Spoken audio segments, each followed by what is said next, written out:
Good morning, good evening, and good afternoon, wherever you are in the world, and welcome.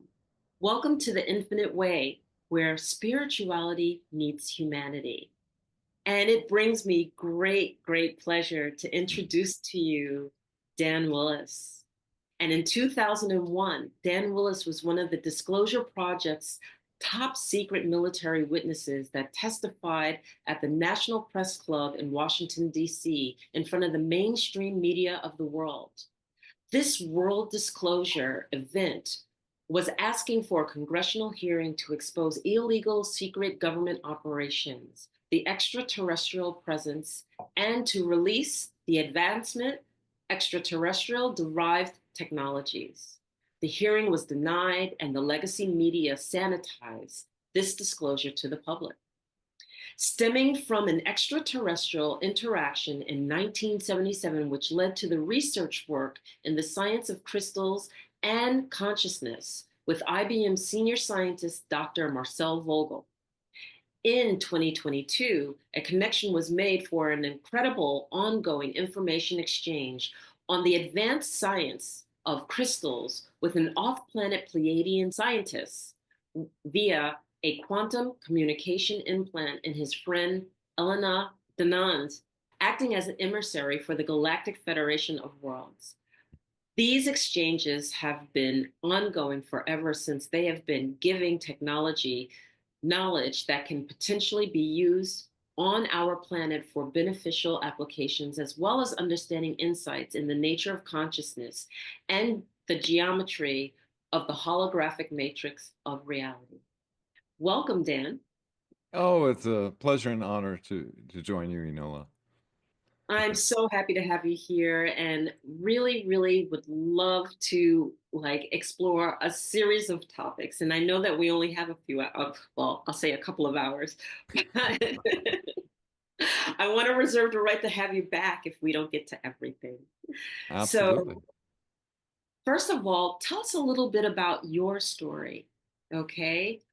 Tell us a little bit of how you traversed to get to the point where you had to deal with testifying at the National Press Club. Well, a very long time ago, 1969, I had a high-level top secret security clearance in naval communications and worked at the busiest military communication facility on the planet at the time, Naval Communication Station, San Francisco. And I was receiving report from a ship off the coast of Alaska that off a port bow, a saucer, about 70-foot diameter disc, emerged out of the ocean in front of them and then shot straight up into space, going over 7,000 miles, according to the ship's radar. This was secret, classified, priority level, going to Chief of Naval Operations. At the time, as a kid growing up in the 50s, I loved science fiction, and I this put it into another realm for me because this was an authenticated, real document that substantiated that there isn't uh, somebody with very advanced technology for 1969 is on our planet. And so, two big questions came to mind is why is not the government letting the public know about this? And why aren't the extraterrestrials, if they are extraterrestrials in that craft, uh, making themselves known to the people of Earth? And so, many decades go by and I've been searching for answers. I traveled to outside Area 51, the first time meeting with Robert Lazar, who was reverse engineering extraterrestrial craft with a small group of researchers under a military tent. And I no recordings were allowed whatsoever, but I recorded it anyway, just to document it. And this testimony has been consistent over the decades. So I've researched a lot of witnesses and so forth, but then I was asked to join 20 witnesses at the National Press Club in Washington, D.C., one of the largest events in the history of the National Press Club, 22 cameras in the back row. The place was packed with reporters. myself being an ex-ABC newsman and broadcast engineer, I thought, oh my God, I'm going to be part of a world-changing event. How could I knew what the other testimonies were? We're talking about bases on the other side of the moon, 57 different extraterrestrial species already categorized, that we've had faster than light craft, already anti-gravity craft built back in the 1950s, presidents, CIA directors being denied access. Um, oh God, just so many explosive, nukes being shut down by craft coming down, nuclear launch facilities. Just incredible that would normally grab the public's attention. But I noticed afterward the media, they even, CBS came down and did an interview with me, and I said, I saw what CNN and the rest of the mainstream media outlets did with it, and what they call a limited hangout. Made it sound like, you know, the 21 witnesses that came before the National Press Club were backed by over 500 military witnesses, and this all thing entire event came about because of Vice Admiral Thomas Wilson, who is the head of intelligence for the Joint Chiefs of Staff, in a meeting at the Pentagon with Dr. Stephen Greer back in '97. Um, he was denied access into these unacknowledged special access programs. And he told Dr. Greer, if you can bring your witnesses that are willing to testify under oath, you have my permission to go before the mainstream media and expose this. And so that's what greenlighted the event. But the Bush administration denied the congressional hearing.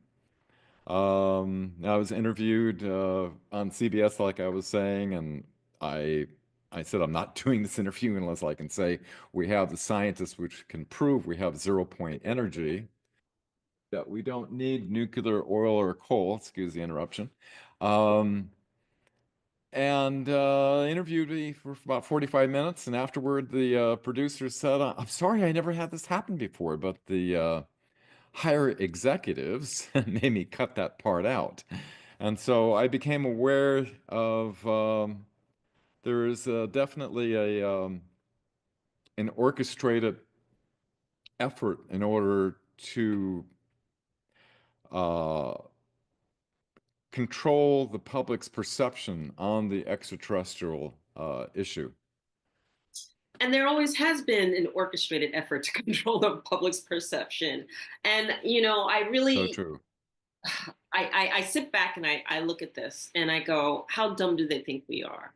I mean, I remember, although it was just a moment, I was in Joshua Tree, California, and I remember going out into the desert because, I do drumming and I wanted to drum in the sunrise, and I was having this moment. And there I am on the side of the mountain. I'm having this moment. I'm in the middle of the desert and I'm watching the sun come up. And over the horizon, I saw something come down. And there it was hovering over the horizon. And I'm like, no one would believe this. So I'm able to get my camera. I go click once, click twice. It's in my camera. Click third time, it was gone. And I've cherished that moment. Matter of fact, I've never told anybody about that moment until right now. Oh, But wow. the hidden in plain sight that the government thinks that they can do. I mean, they a lot of things are done and hidden in plain sight. I mean, there's Mhm. a bit of truth to everything that's just so obvious, but yet our people follow it. So, all I can say is if you blindly follow without doing your research and your homework and your understanding and the depth, if one person protests, well, maybe thou doth protest too much. But if many, many groups of people come together saying the same things over and over and over again, I mean, you have to be just crazy not to realize that something is taking place, something is happening, something's positioning. And then in terms of our jumps in technology, and knowing that in those extraterrestrial visitations, they potentially are reverse engineering and trying to learn from it. And the technologies that we even have today, presently, I would say stem from that. Is that a correct assumption that, basically our leaps or our leap of octave in technologies that we have today have come from the visitations that we've received? Without question, definitely.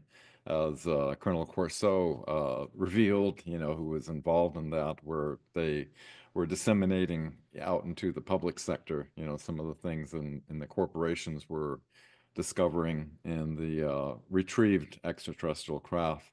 Um, I've been researching it since 1969, and then in 2001, after I saw, when I was a kid, I used to watch, the news with my father, Walter Cronkite, and had no reason to question anything that no one would, it's like, why would you be controlling our perceptions? Why would you think that there's anything other than how the news is reporting it? Um, 2001 was a big eye-opener for me regarding the control of the media. Interestingly, a media company out of Hollywood, knowing I was a ABC newsman and also a witness, they said, we'd like you to write an article on the control of the extraterrestrial issue with the mainstream media. I was more than happy to oblige because I wanted to find out what the heck happened. And so the only way I became aware of many, many of the witnesses and plus the decades of research I've done before that, but I was unaware of the whole infiltration that happened into our information systems and how it became controlled. And so the only way I could figure out how to understand this, obviously you're not taught in school about it, and the mainstream media is not going to tell you about it. And so you have to do your own research. And so I decided to start from the beginning of the 20th century, from 1900 to present day.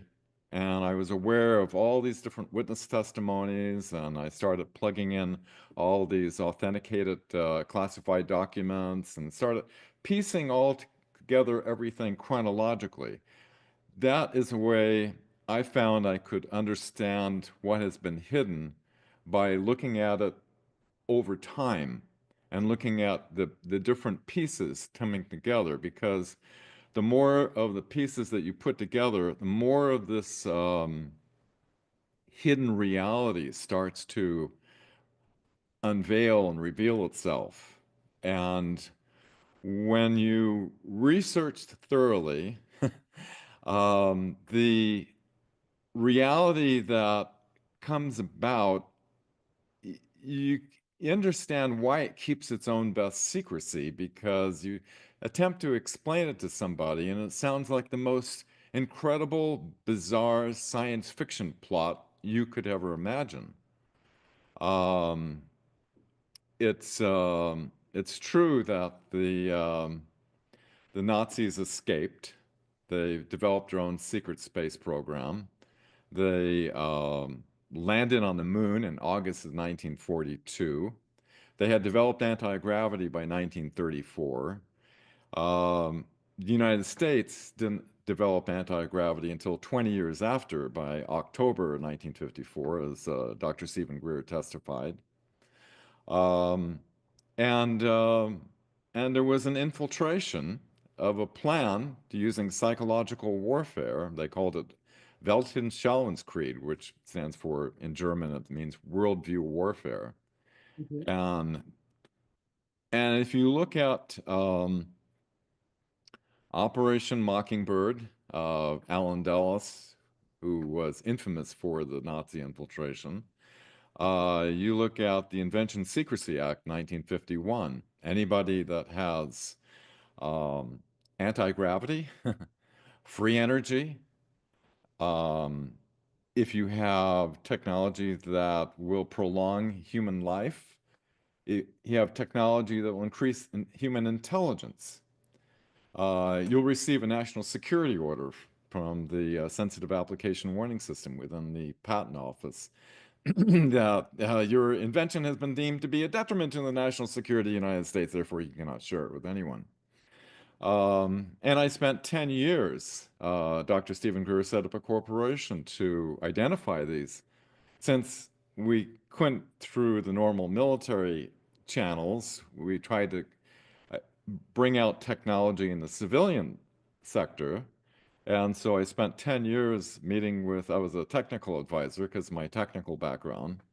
I worked with the government and Naval Electronic Systems Engineering Center on all the electronic equipment they had.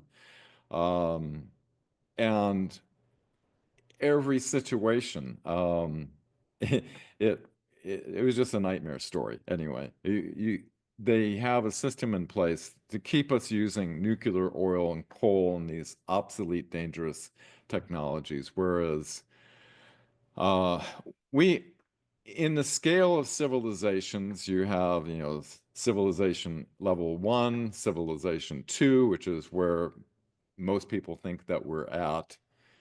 Um, and civilization level 3 has obtained interstellar travel and it has contact with advanced extraterrestrial races. Uh, we are behind the curtain, we are a level 3 civilization that has already achieved interstellar flight. We have advanced technologies.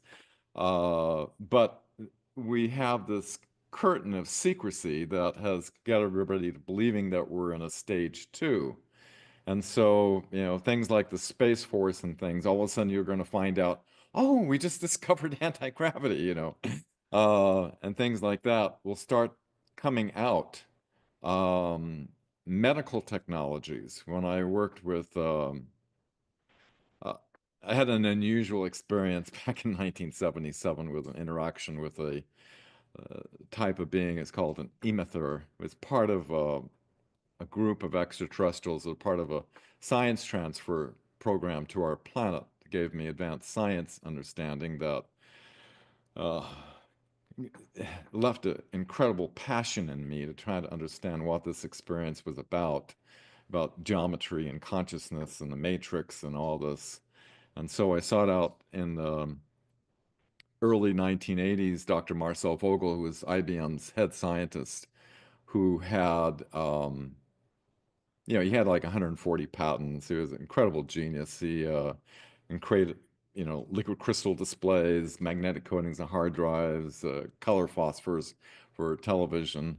Um, he was working with man-plant communication, and um, he hooked up a split leaf philodendron to a script chart recorder and burned the leaf. And then he thought about burning the leaf again. And the moment the thought formed, the script chart responded. He said that squiggle changed his life.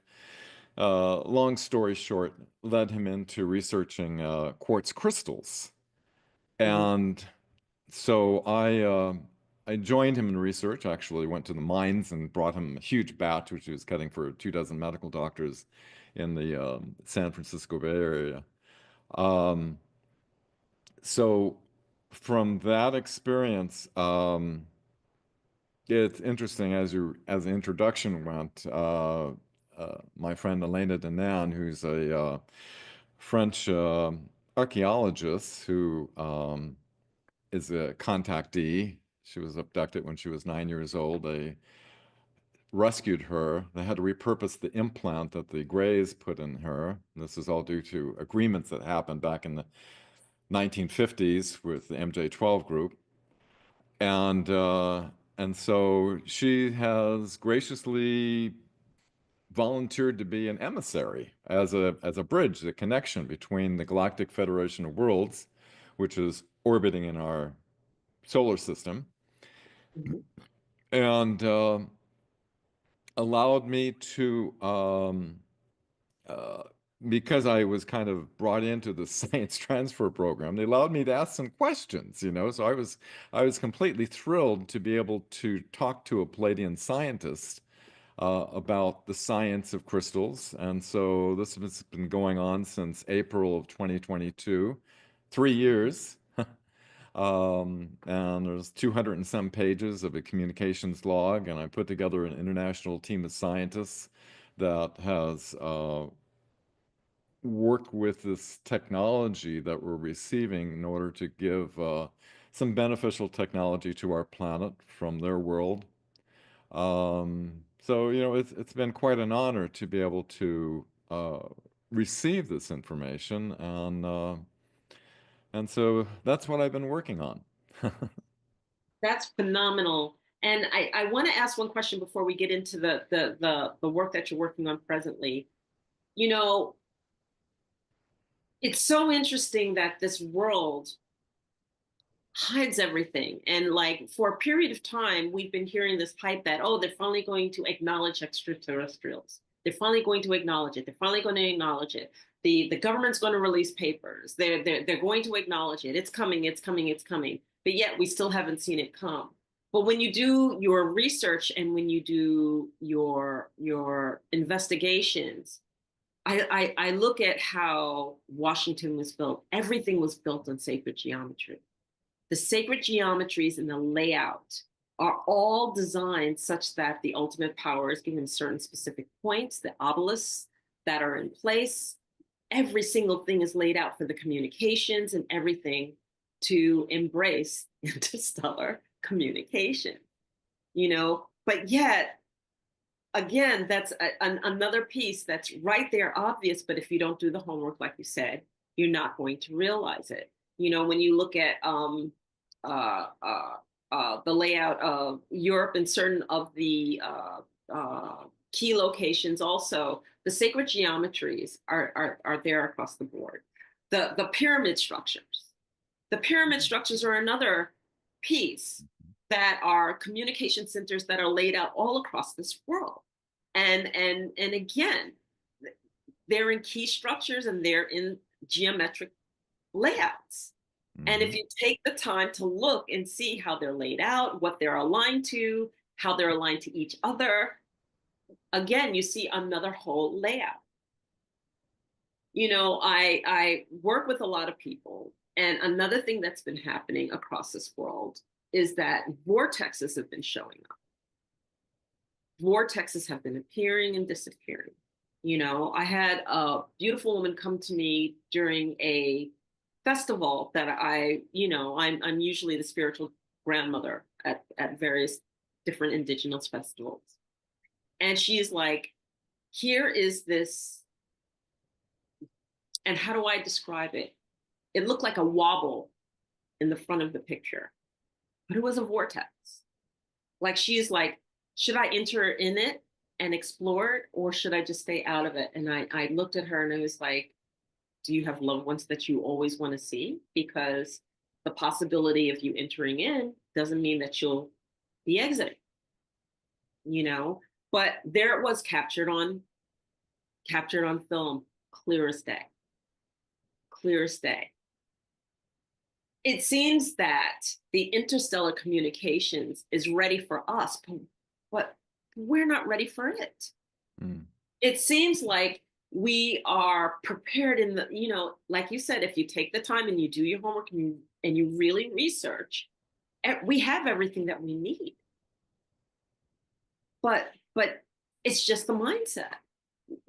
Why do we need to have this gap? I don't understand the rationale of this gap that the government has between us. And having worked for the government, is there any type other than just controlling the information and therefore controlling the masses?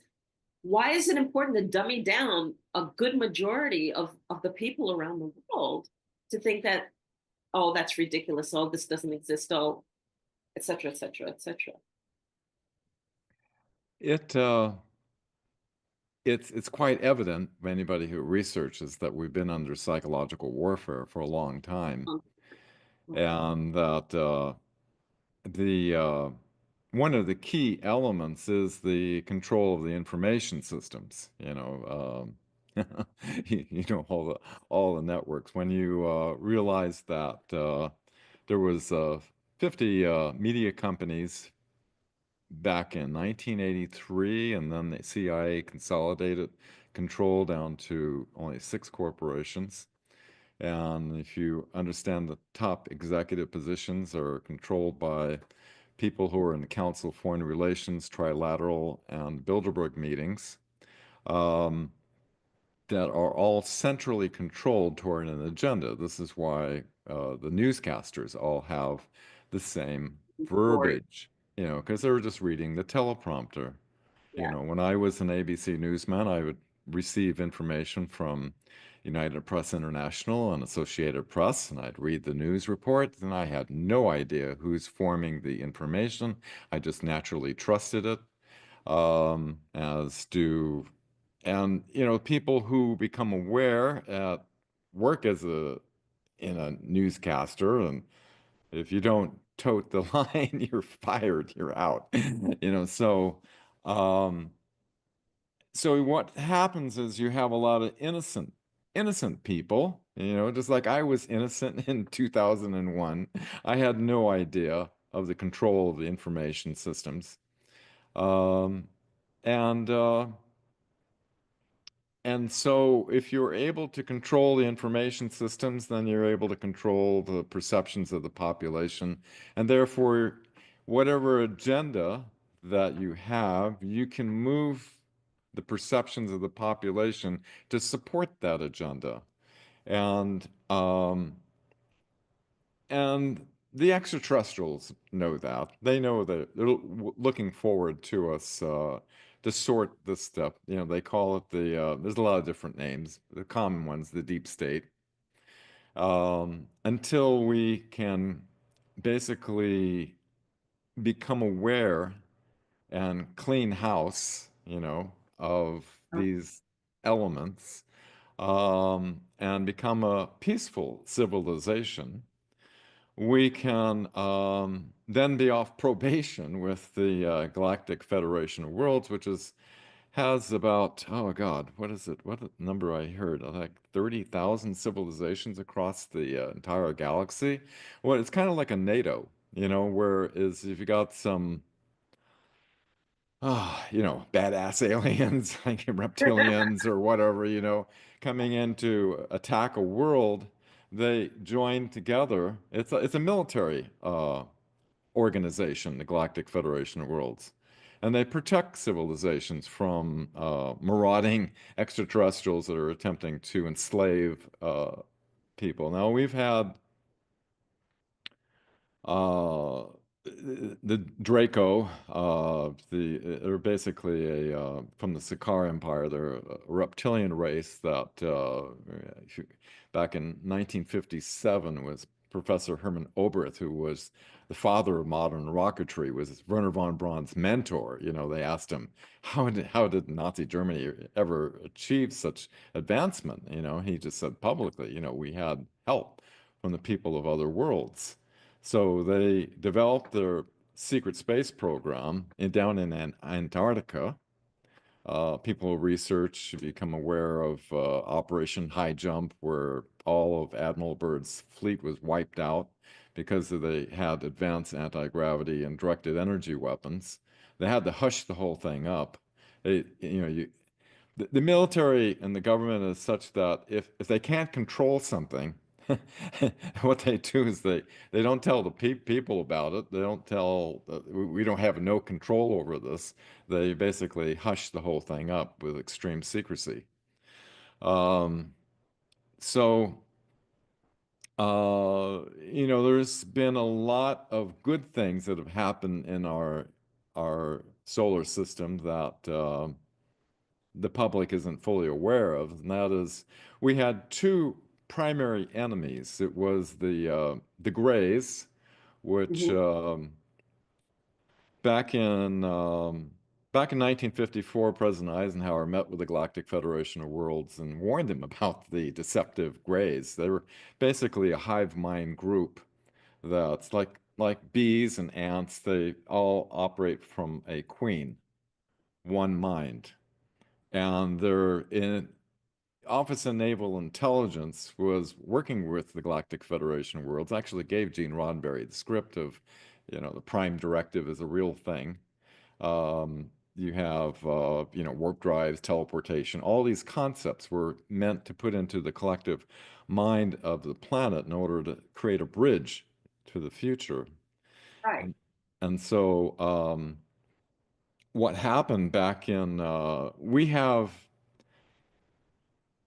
an Earth Alliance that has advanced technology. When I went to Washington in 2001 and inspired a hacker in the UK, Gary McKinnon, who discovered the US Navy Solar Warden's secret space program, which they wanted to put him away for 70 years in prison for disclosing that secret. Well, that program launched back in the 1980s, and there are several huge cigar-shaped battle cruisers out there in our solar system. There's what's called an Earth Alliance.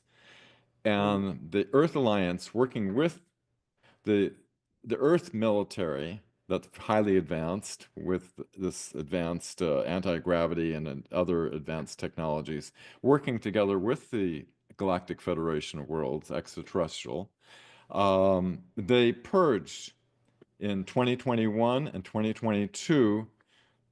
The Greys were dismantled. The reptilians, who were, it's kind of like the Greys are like the Borg in Star Trek, Yeah. and the reptilians are like the Klingons. And they removed them from our solar system, so they're no longer a threat. And so now it's just a matter of our planet cleaning house and with see the extraterrestrial overlords that were in charge of the high levels of the deep state, you could say, are now that pyramid is decapitated. So Okay. now it's just the Earth minions that we have to deal with. They still have power, but it's diminishing, and we are. Uh, One interesting thing is that Elena, who goes off planet physically, is none of this is channeled stuff. She and I've been researching uh, everybody I researched thoroughly, and there's like 26 corroborations that there's no way she's making this up, No. such as, a couple of examples is in her book, A Gift from the Stars, she has access to the Galactic Federation database. She detailed 110 different extraterrestrial species, what they look like. She's a great artist. She recreated it, what their planets look like, and she knew there was 3 planets in Proxima Centauri 2 years before NASA, with higher power telescopes, was able to discover and confirm that. Also, her contact, Thorhan Aurelian, Mhm. um, he was working on Mars. They were doing, since they cleaned house out of Mars, um, they experienced a huge quake, and she contacted uh, Dr. Michael Salla, who he kind of timestamp document. It says Thorhan just said there was a huge quake on Mars. A week later, NASA reports the largest quake ever recorded in our solar system on Mars. So it's just stuff you just can't make up. And Take up. there's No. 26 other corroborations. I always look for, there's a lot of people saying things, and there's people what I call counter disclosure assets that make up stuff for whatever reason to muddy the waters or whatever, whether they're uh, part of an orchestrated effort or just delusional, whatever the case may be. Um, they don't have the corroborating evidence to back them, but Elena does, and that's why I've been working with her. But so oh, what I was going to say is that she went on board a Metaton ship that had a time-looking device and was able to look into the future 20 years. The Earth is beautiful. It's like nature is coming back more, and it's like a beautiful thing. And I know this time technology is real because when I worked with Dr. Marcel Vogel, I worked on a camera that could tune through time. It was patent, and thousands of photos were made from it, so it's definitely real. And there's a time vector in the holographic field that you can tune through, and I could show you some photos if you like. That'd be great. Go ahead, please.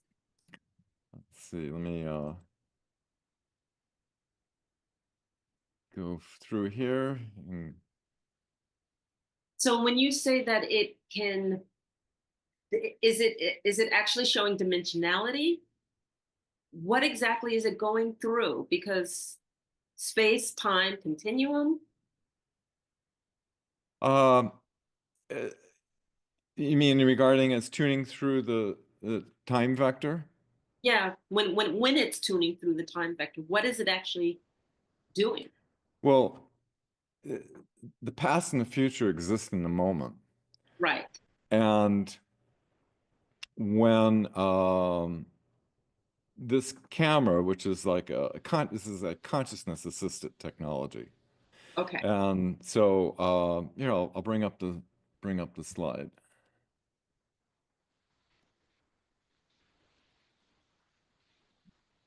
Okay, you can see that okay? Yes.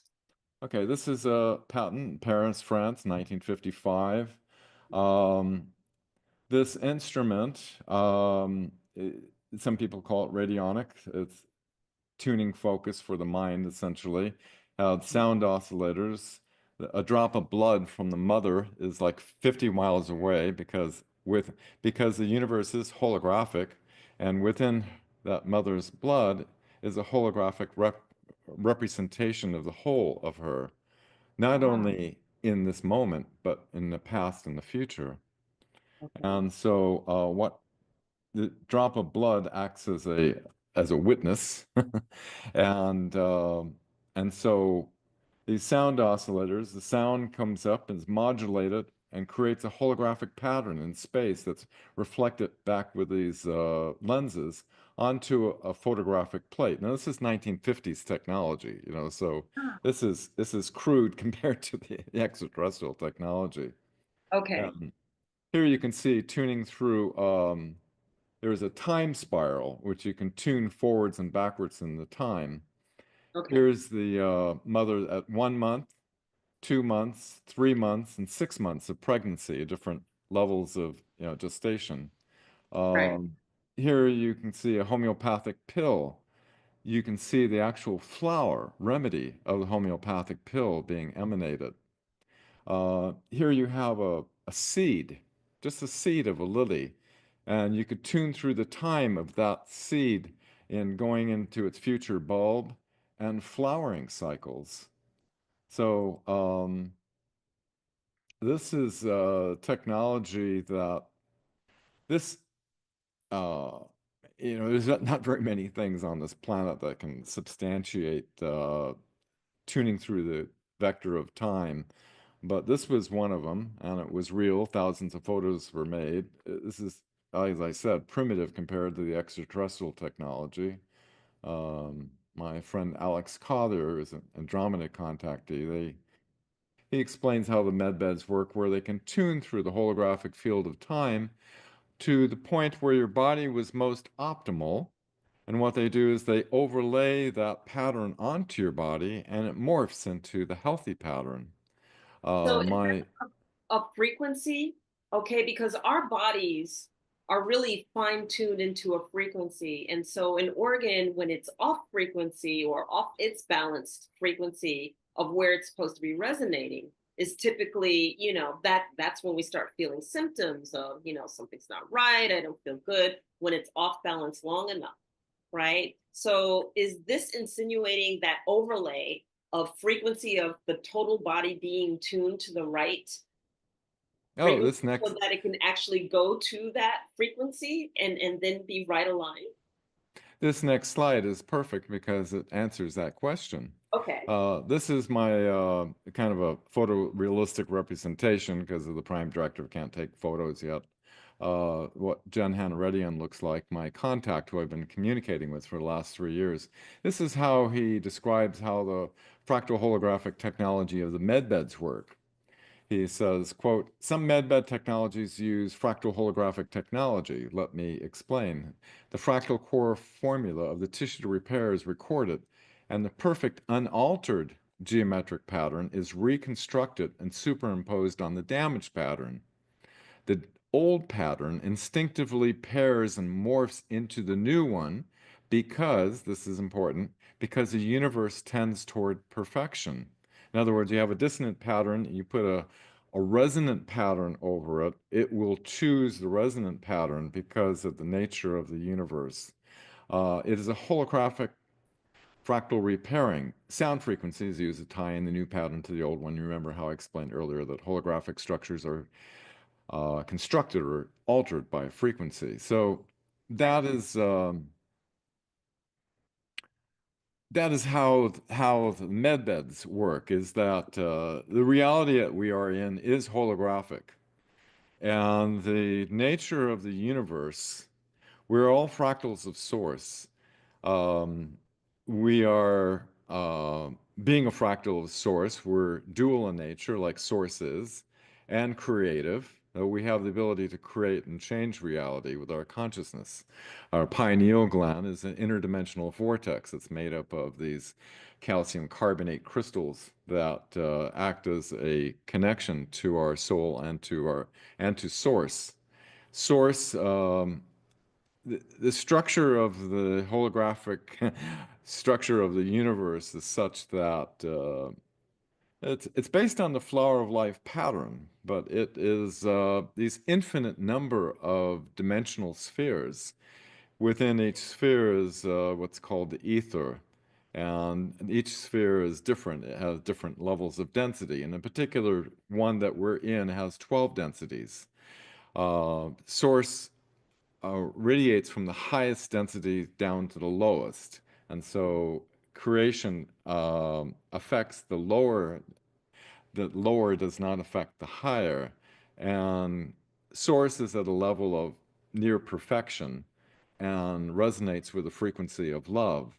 And so love is like the what bridges us from one density into the next higher density. And so beings that have evolved to higher density levels, they resonate more with this frequency of love and closer to perfection. That's why they look good. That um, makes so much sense. It really does. Even like in some of our most basic understandings, as simple as tuning forks, when the right tone is played, the organ tends to go towards that tone because it's like that's the way I'm supposed to be operating. I'm not operating at that. So going towards that perfection of that's what balances. That's the perfection of how I need to be in order to operate at my fullest sense. That makes so much sense. and that's the principle of the medbeds, basically, because the universe tends toward evolution and perfection. So when you put a resonant pattern over a dissonant pattern, it will morph into that. The quartz crystal is and water also are both interdimensional bridges. The the crystal exists in all dimensions and densities at the same time. It acts as a natural bridge across the spectrum of densities. Um, the technology that we've been receiving has uh, given us the technology, the specifications on how to, how to cut the crystal such Mhm. that the two termination angles they create double coiled torsion fields that are different come together, opens up a singularity vortex that allows the intentions of consciousness to uh, modulate and it's amazing, but it connects because of the singularity. It connects directly to source and through the what's called the void, which is what all these dimensional spheres fit into. The void is void of everything, is the void of time and space. And so when you imprint something through the void, it lasts for eternity because there is no time in the void. And so this is how they convert etheric energy into physical reality, the Pleiadians. And that goes into a whole in-depth And I'd love science to have that discussion. conversation with you. So before we leap into more of the technologies. I know one burning question many people always have when they watch shows like this is that typically what happens in our lives, there is a what I like to call a leap of octave that took place. Your connection now with the Intergalactic Council, with your contact from the Pleiadians, did a leap of octave take place in your life before that connection that just bridged everything over and changed everything? Or was that just a natural extension of where you were at? Well, this is I asked Jen Han about that question. This is a an attempt to show what this being looked like and what he projected a sphere in space and the nested geometries that went into infinity and how it's related to consciousness and the different density levels. And through love, we evolve through this in kind of a nutshell, you know. Um, and this is what put a burning passion in. I started grabbing every book I could back in 1977 to try to understand what this was. And that led me to, you know, working with Dr. Marcel Vogel. Um, this is from an illustration from Elena's book, A Gift from the Stars, what an emether looks like. Okay. They're part of, they're not like, they have some gray genetics, but they're not like the grays. They look more human, their face, and they are very benevolent, loving beings. They have an incredible amount of love coming from its eyes. I asked Junhan about this and this experience that I had, and he says the Emeth are part of a science transfer program to Terra, working with other cultures such as the Umaite and Selosi. Says, in fact, the Emether initiated this. Um, he's following my development and decided to provide me with science. He says, to my friend, this is the science of the universe. He has prepared you, as the science transfer program allows, by modeling your understanding of the universe on a consciousness level so that when the time comes, which came in the year 2022, you will be able to understand the science that will be given to you to pass on to the Terrans. And so, um, you know, it led me to seek out Dr. Marcel Vogel, who had this vision of this dream of the Kabbalistic tree of life. And I got him all these crystals from the mines, and he was cutting them in his garage for the medical doctors. And he started cutting them with different number of sides. He didn't realize something that he would have loved to have known, and that is when you cut the crystal in alignment with the perfect lattice of the crystal, uh, it opens up a singularity vortex within the crystal that is.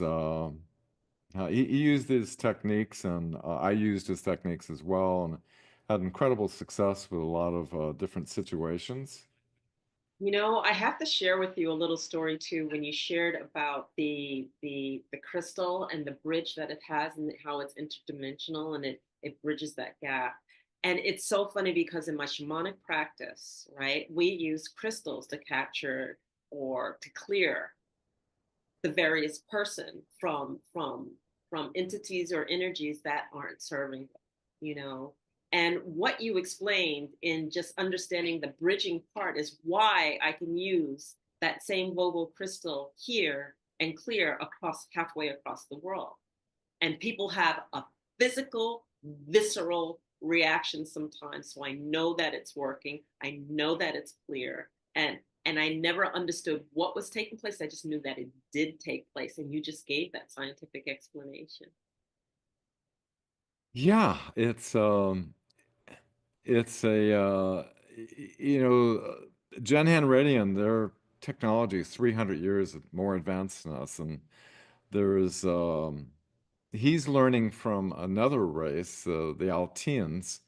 Mm-hmm. They're 20,000 years more advanced than the Pleiadians. Wow. And what they you know share a little more about how quartz resonates not only through the lattice of space but also the lattice of time, Mm-hmm. and that's how it heals. Um, oh, sure.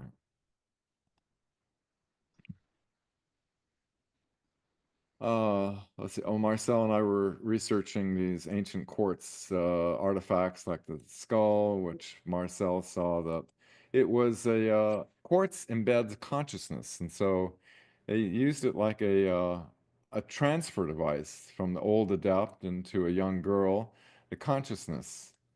And then I knew Dr. Ray Brown, who in Atlantis, he was treasure diving, went into a pyramid. Elena helped me greatly by recreating this room from my brother's notes, who stayed with him for 2 years. Got all the details of this room. This was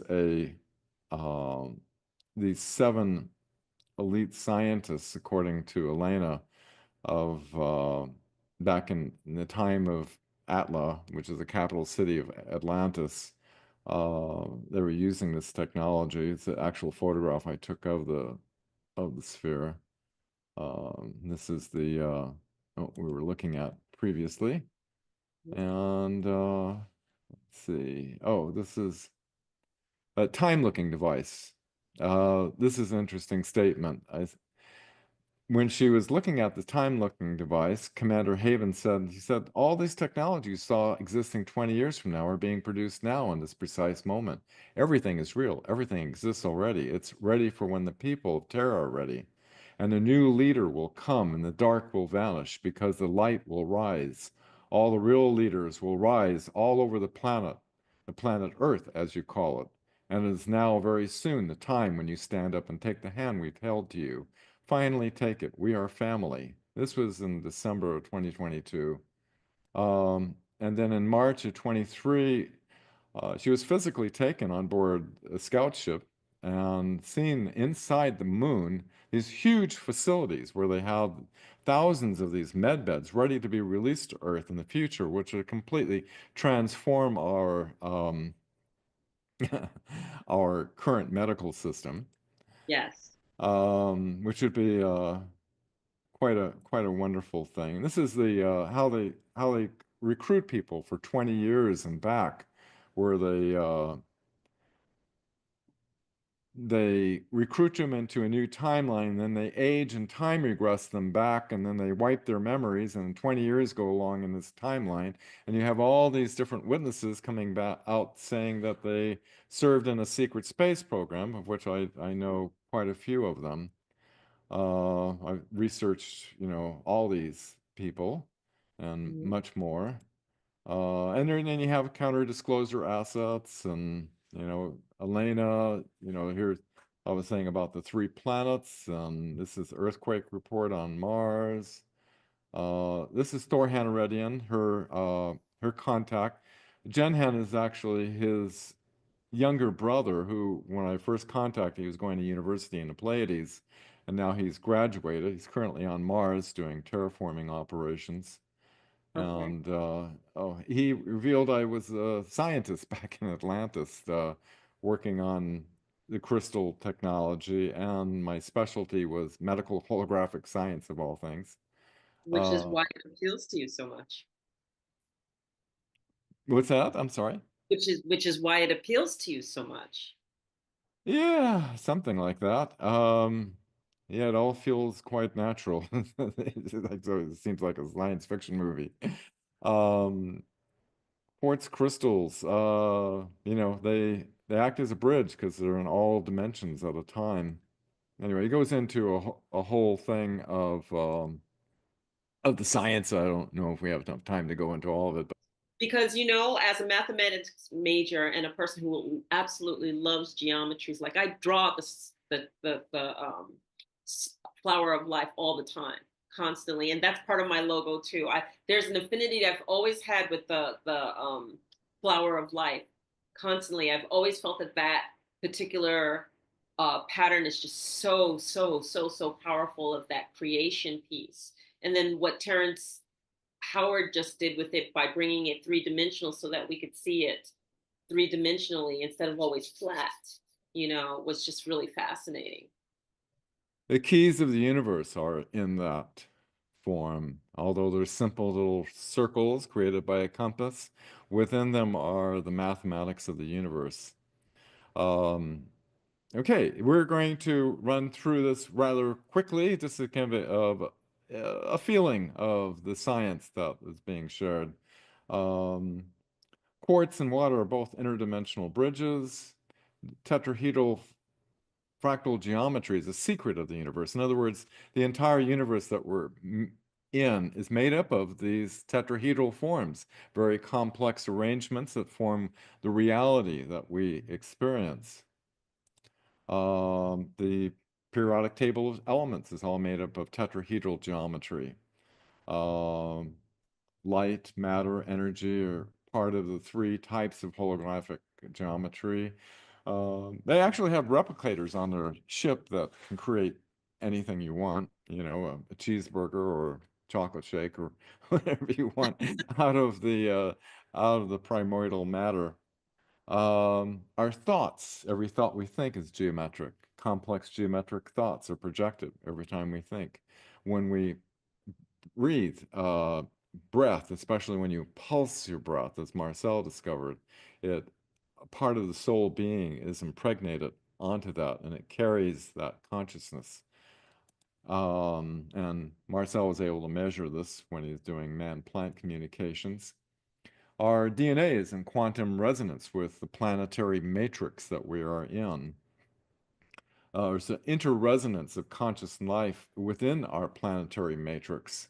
One tingle on the web ripples to the other side on a particle level. And that the inhabitants of a world can shift the density of the planet by themselves by the simple power of our minds. Uh, Elena and I did an experiment. We did this show, creating a positive timeline and planetary matrix using a crystal. We had everybody pulse their breath with a positive timeline vision at that moment. Schumann resonance spike happened, and I asked John Hamm, did what we did had anything to do with this? And he said, of course it had an effect. There's a ratio of the population that needs to be gathered to produce a visible disturbance. And you did it that day. The brain waves emitted by all living creatures on this planet are in interresonance with the ionosphere shell. And I know this scientifically to be a fact because I used to work with Dr. Robert Beck, who was a pioneer in Schumann resonance, brainwave entrainment, and shamans and different healers and everything when they were in sync with the earth and their left and right hemispheres would sync together. Um, love is the connecting pulse between all living beings in the universe. It's a secure channel because of the high frequency. It prevents dissonance. This is illustrated, everyone's familiar with Dr. Marsu Um, Emoto's water crystallization, where dissonant thoughts cannot take form in the structure of the water. Jenhan says, dissonance cannot attune with an ordered state of geometrical resonance. The matrix we're in is in an ordered state of geometrical resonance. When you have thoughts that are not of love, gratitude, appreciation, like that, they don't resonate into the structure. Water, love, quartz, all interface because they're all based on the same core fractal formula. Water has been shown in Antarctic ice core samples. All the major crystallographic forms in nature are formed in water. It's showing it's universally resonant. As we were discussing earlier, the infinite number of spherical dimensions in the multiverse are based on the flower of life pattern. And uh, in this particular bubble that we're in, there's 12 densities that emanate from source, and the source is omnipresent, of course. But that is how the densities are formed. Now, because this flower of life pattern has perfect geometry in it, because the the dimensional spheres of the multiverse are within what's called the void. The void is a nonlinear space, and because of nonlinear space, you have all this variation. So you don't have this perfect geometry of spheres. They're all over the place. And just like you see in nature, you see golden mean ratios illustrated in nature, but they're all yeah, different. We're all different. People on right. different planets look different. It's like you have this diversity because of these this nonlinearity that's within the void. Um, and so, Thorhan is saying, we don't worship the creations of Source because we are of it. We don't worship ourselves, basically. Right. As Una, who is emissary for the Altean delegation of the Cedars, one day you will remember that the highest technology in the universe is consciousness.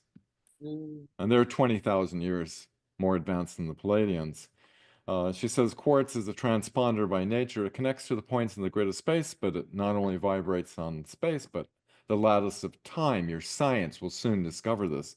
Quartz is the highest state of solid matter before the state of light. It's why quartz can heal tissue. It doesn't reorganize matter on a molecular level, but repairs by transponding injured organic tissues with a vibratory key of a previous state before the alteration was made. In other words, if you hurt your arm severely, that perfect unaltered pattern exists before the alteration was made. And right. because it is existing in the lattice of time, it reorganizes dissonance with a resonant template. And Jen Han was saying about the importance of cutting it in perfect alignment with the grid of the lattice. And this is how you cut the crystals.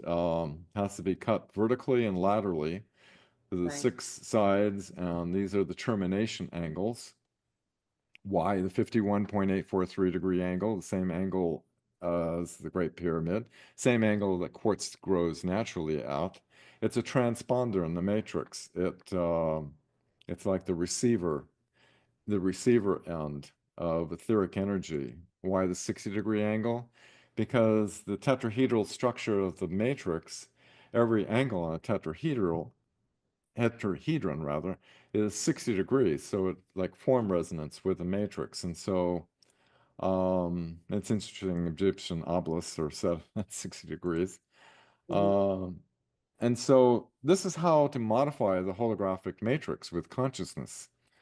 This was actually one question I asked, probably from a past life memory. I asked him a question, and it was forbidden. They had to get special authorization, and basically, he explained how there is a phase conjugation node inside the crystal that Mm, you can project your consciousness to anywhere you wish in this universe, other universes. Anything is accessible in space, dimension, and time. This is great power, he says to Elena, who's relaying this information for me, through her quantum implant. Um, I'm honored to share this now. He says the ratio of the hexagonal, pentagonal, multi-layered blueprint applied to a living organism will produce cellular evolution. Humans, plants, stars, and so on. This ratio is the key to life and is represented in the blueprint you know as the flower of life. Those who understand the secret geometry of the flower of life can create universes and life forms to populate them. And here you can see within the flower of life pattern, you can see the hexagonal, pentagonal, the yes. 60-degree angle.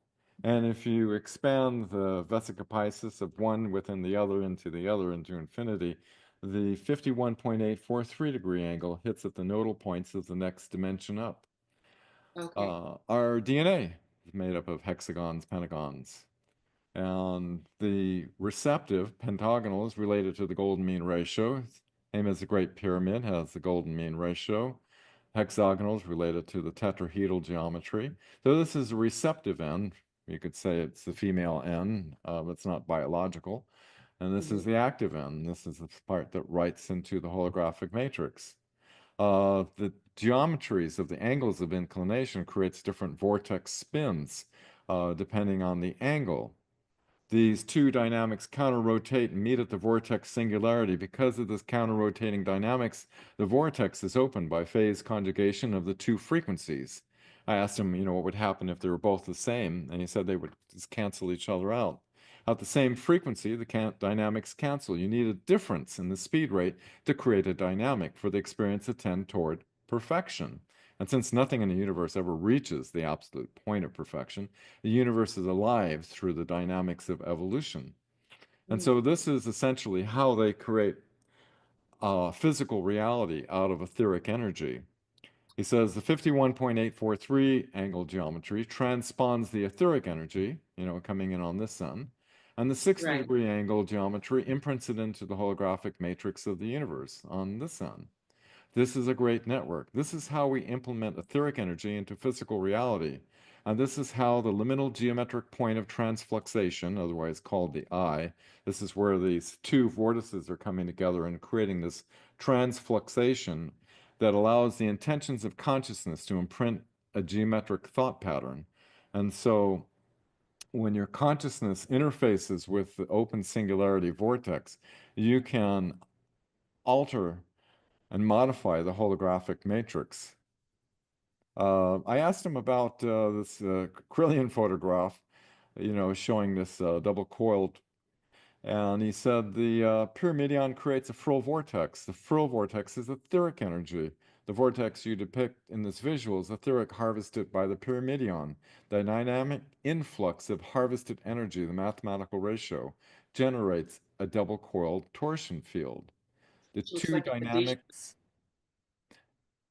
The two dynamics twirling in opposite directions create a phase conjugated tension that creates a singularity in the hologram, a convergence of infinite power Wow. that I creates was the saying eye that of the it looks like crystal. the Kardashians, which is the medical uh, E- symbol. e- exactly, exactly. And you activate it by piezoelectrically stimulating with a finger pressure or sending electronic pulses in it.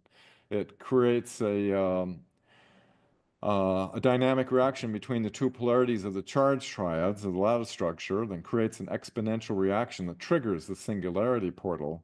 This piezoelectric, uh, you can find out where it is in the crystal by where these angles of inclination meet.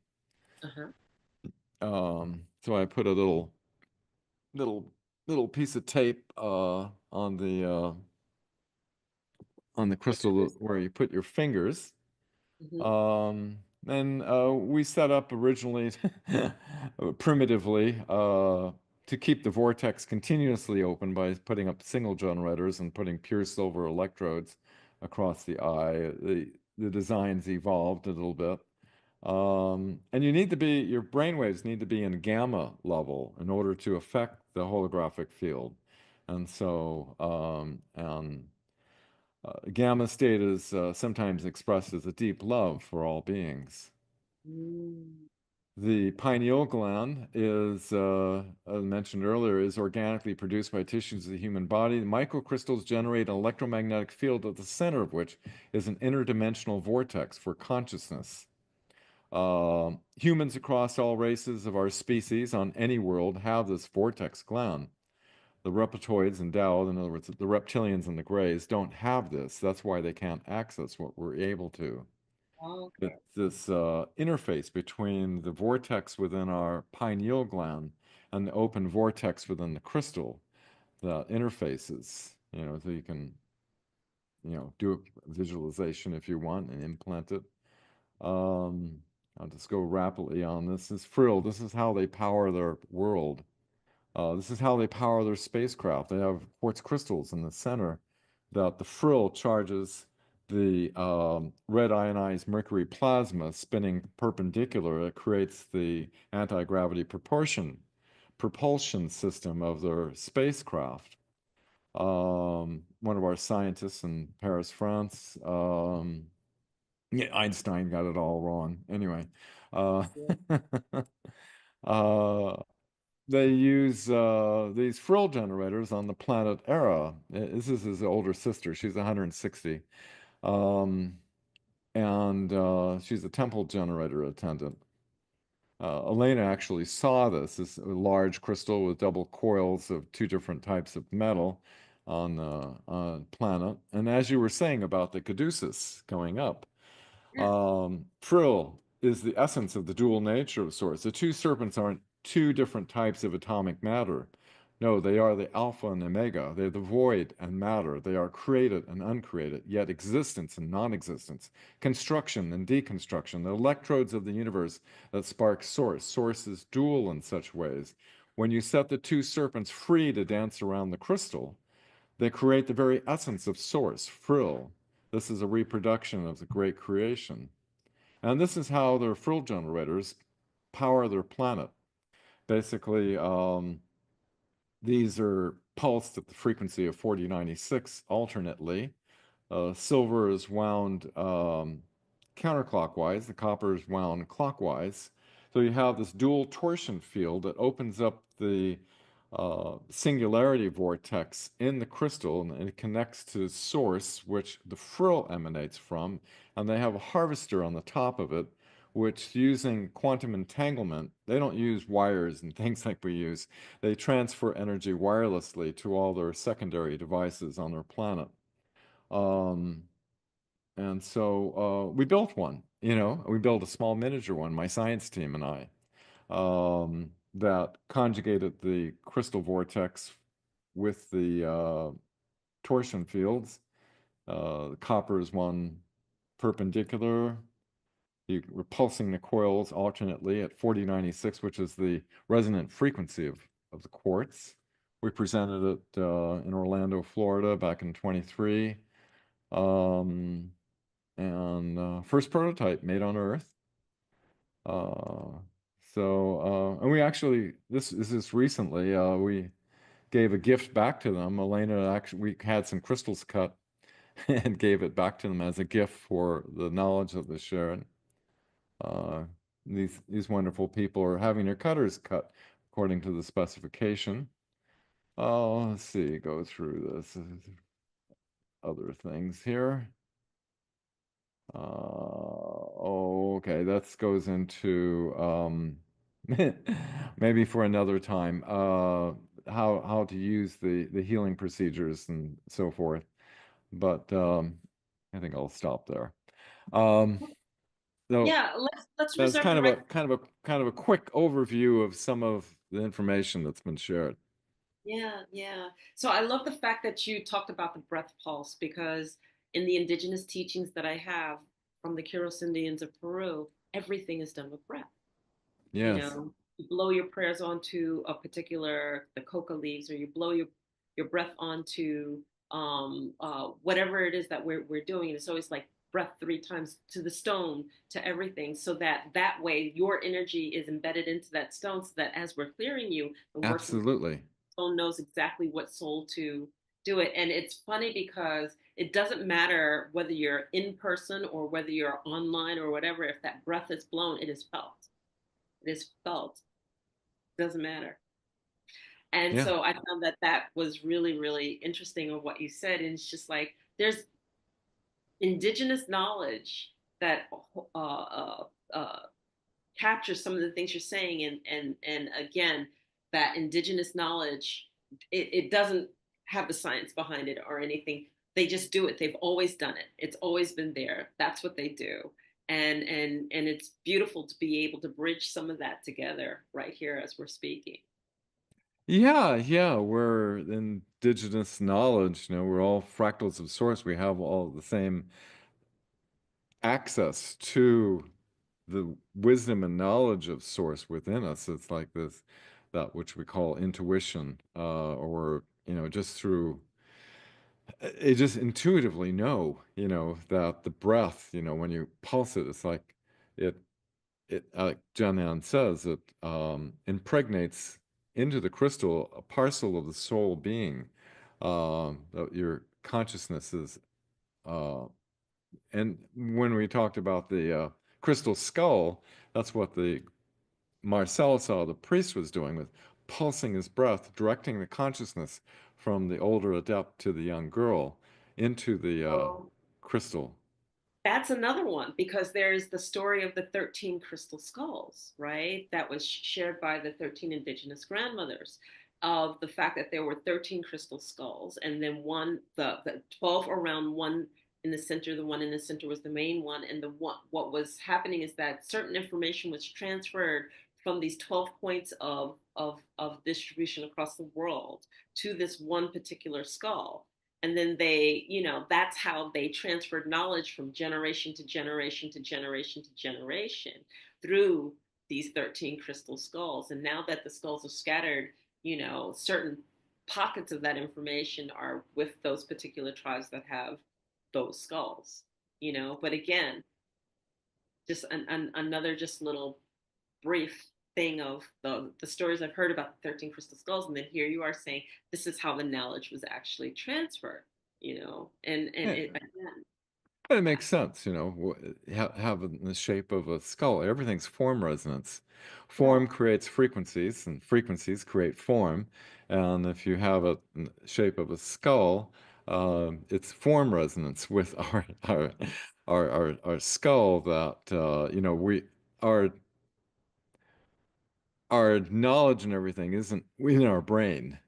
Our we're it's basically an interdimensional transponder that's within our brain that taps into this this reality that we're in.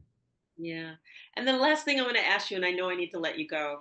And you mentioned Admiralty Byrd, and the question that popped up is that Admiralty Byrd always talked about the inner core of the world, and Hmm. the terrestrials that were in the inner core versus the intergalactic or the galactic core. So are we working with terrestrials inside and outside? Is Yeah, that there's races that are in our planet. Our yeah? planet is kind of honeycomb. It has different density layers that there's different races. And we're working with outside and inside both. Okay. Okay. Thank you for answering that. Yeah, because I did read his book too. So thank you. So is there any last words you would like to share with our audience? Anything that you want to leave them with? Well, just research, question everybody, and look for corroborating evidence that backs up, because there's a lot of disinformation out there as well as information. And, love is the way we transform the world within us. And, the power is within us.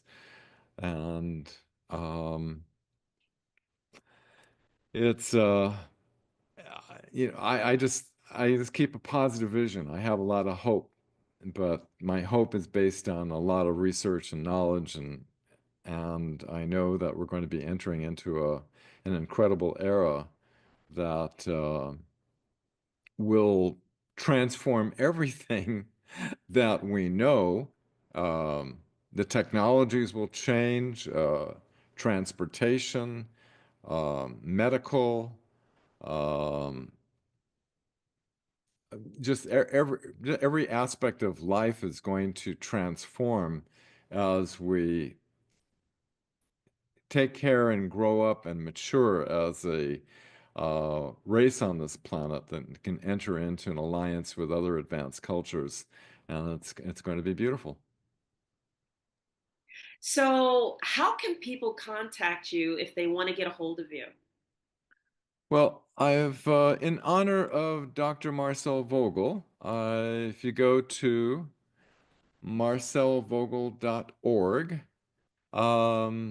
is all the information of the work I did with Dr. Marcel Vogel, as well as all the information and the communications log with my Pleiadian scientist friend, Jen Hanaredian. And all the details we covered are on that website if people want to explore more. And the complete communications log of over 3 years of information exchange. So everything that we discussed today, we can research at that site. Excellent. Thank you so much. So, thank you for leaving us with those positive words and that message because, in a time of transformation and discord, you need to hear that there is a beautiful alignment that's there. All you need to do is tap into it. I always say, come out of the storm and go to the beacon of light. and that lighthouse and stand strong. And the innerverse that we are is part of that beacon. And if you can stand strong in your love, then you become part of that strengthening framework that allows others to come out of the storm. So, We each affect everything. exactly, exactly. Thank you so much, Dan, for being here with us. It's been such a pleasure to speak with you. And everyone, if you liked what you heard, please share it. If you really liked what you heard, subscribe, subscribe, subscribe. And again, I want to thank our guest, Dan Willis, for being here with us. Thank you, Dan. My pleasure, Enola. And we'll see you next time on the next episode of The Infinite Way. Take care, everyone. Bye bye.